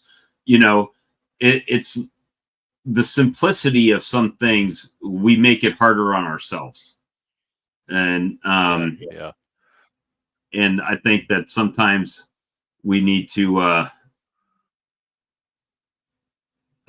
yes. So I applaud all these people that are doing the research, but the thing is sometimes like you said with the oxalic acid vaporization, you got to pick which side of the fence you're gonna be on, right? Either you're gonna follow the labels and the directions, or you're not. But if you don't, you have to know that the results you get are your results, right? They're not necessarily what the product is saying that it'll do. So, like if it says 2 grams of oxalic acid and you're using 4 or 6, you're going to get different results than what it says. Might be better, might be worse, right? But you can't say, well, I'm doing this legally, but I'm only doing it legally if it suits me, right? You don't always know what effect that is having either. You might say, Right. look, my bees are fine. I put 6 grams of oxalic acid vapor on my bees are fine. My mite level's low, right? It worked and it did the job and it didn't hurt my bees, didn't it? Are you sure? There's all kinds of things that it could have done. You don't know. You don't know. I mean, over time, if it's always working for you, then I mean, the test of time, right, like they say, but you don't know. Well, Are you going to do something that compromises the sperm viability of your drones or the sperm viability in your queen? Like, are you going to do something like that? Are you going to do something like put something in your hive that's going to affect your bees might look fine, but the life longevity of your bees, maybe their ability to feed or their ability to forage, you can't test that. How do you test your bees' ability to forage? That's pretty hard to do. And so there's all kinds of these nuances that you don't necessarily know. So you always got to back up. Like, don't fall in love with your own ideas, right? Is kind of right. what I'm saying. Is do something you can see, hey, that had an effect that I really liked. I got to watch around the edges here and make sure there's no other crazy stuff going on because I'm forging new ground here. Well, I'm cutting a new path. a very good, I thought it was an interesting statement when we were talking about formic acid earlier, and you said, do we know that formic acid is what kills the queens, or is it the bees killing the queen because they can no longer smell or the pheromone of the queen and assume she's defective and kill? And I didn't think of that. Came up in the comments last night, and I didn't think of that. I thought, what, that's a really good point, because you could do a lot of stuff that makes the bees think, well, the queen's got to go and they off the old girl, right? Which has nothing to do with formic acid directly. It's not. Maybe it's not formic acid that's killing your queen. Maybe it's your bees killing your queen because they don't like it or something. Right. So there's all kinds of nuances there. There's pheromones involved. There's the sensory of these bees is so incredible that you disrupt that.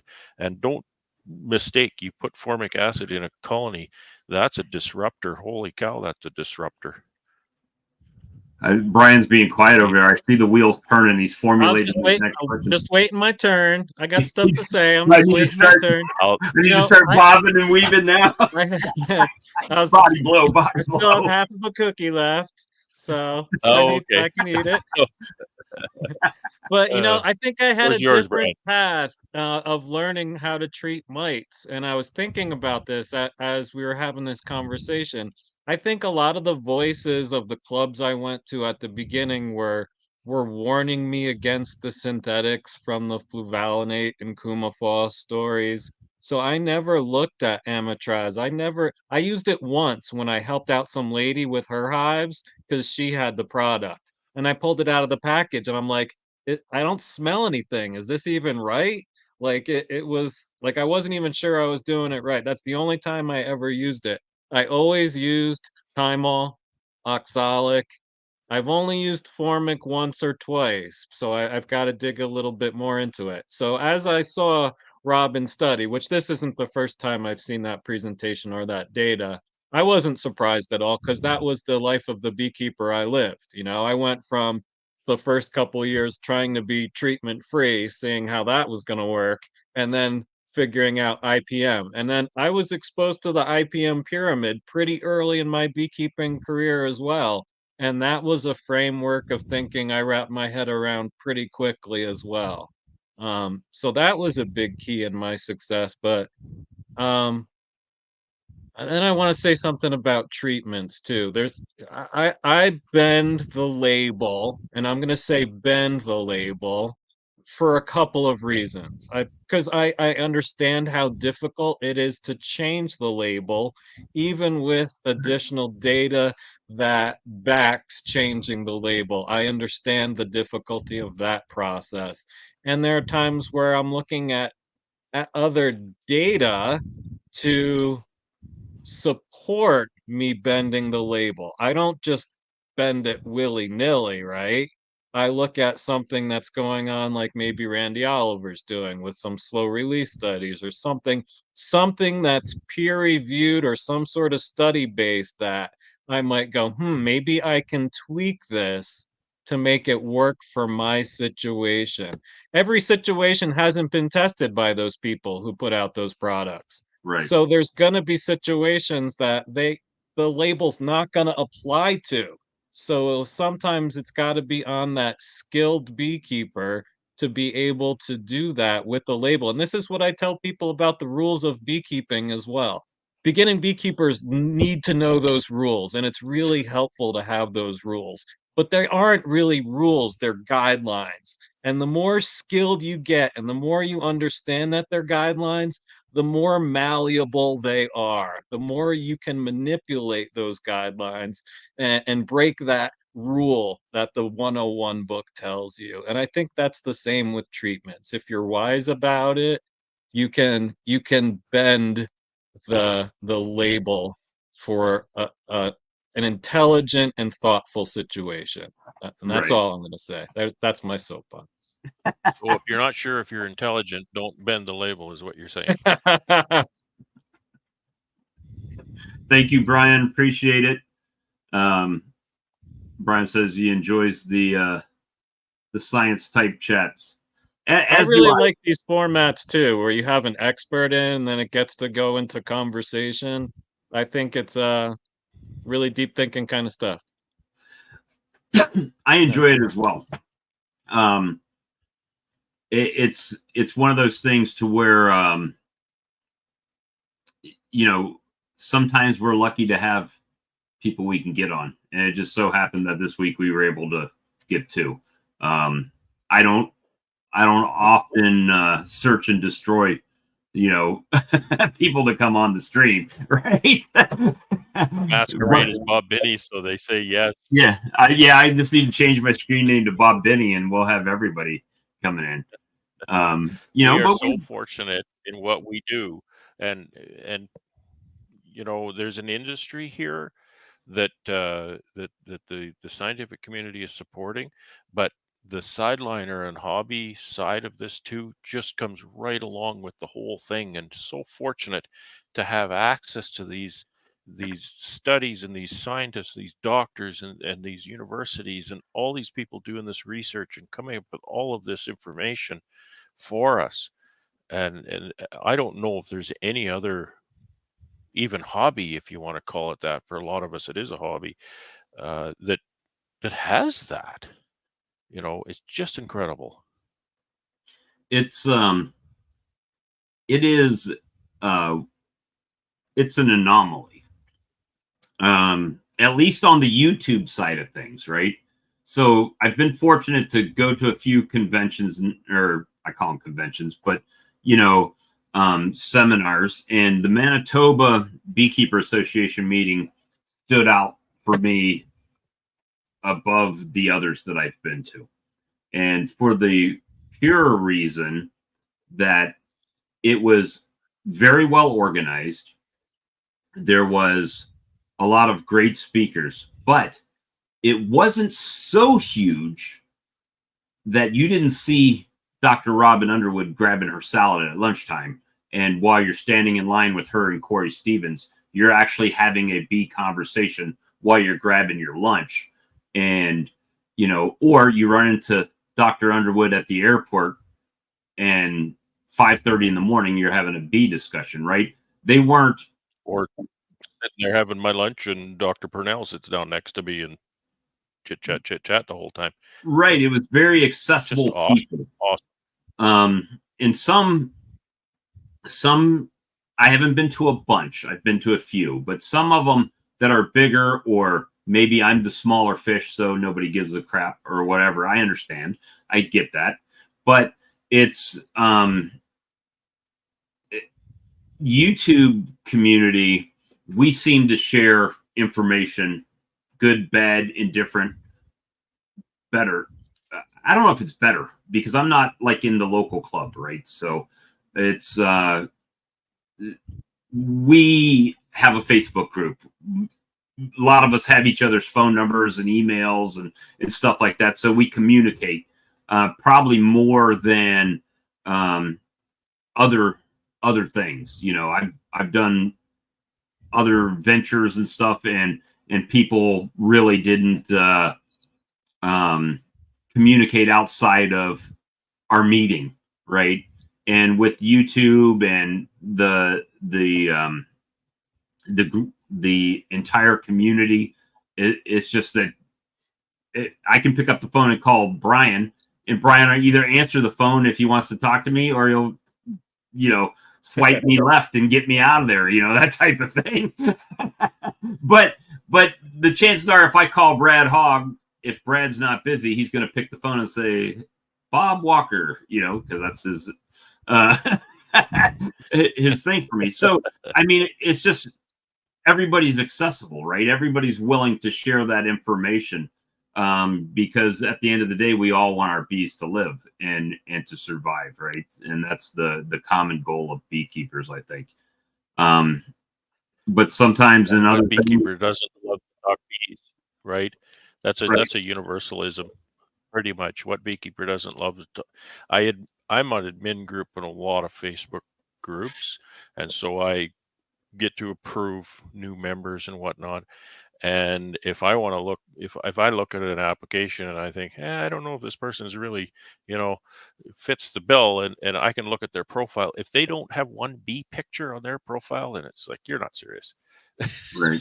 Because what beekeeper doesn't have a bee picture on their Facebook profile? It's true. Universal.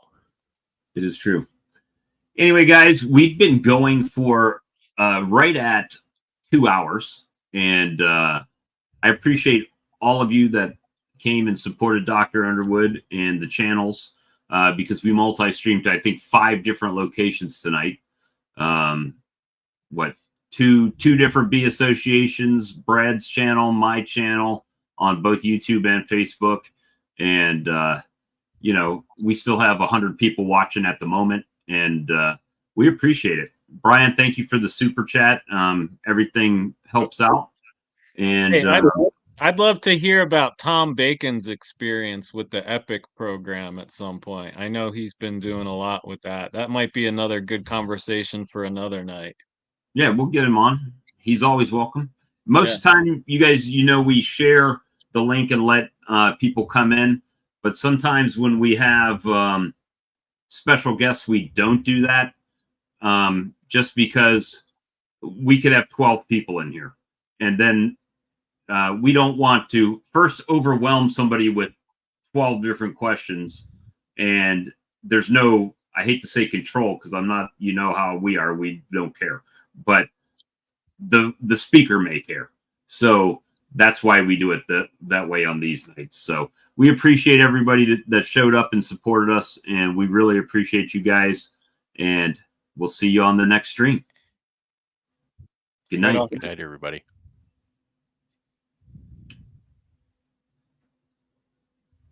You got to click it off. I don't have the control.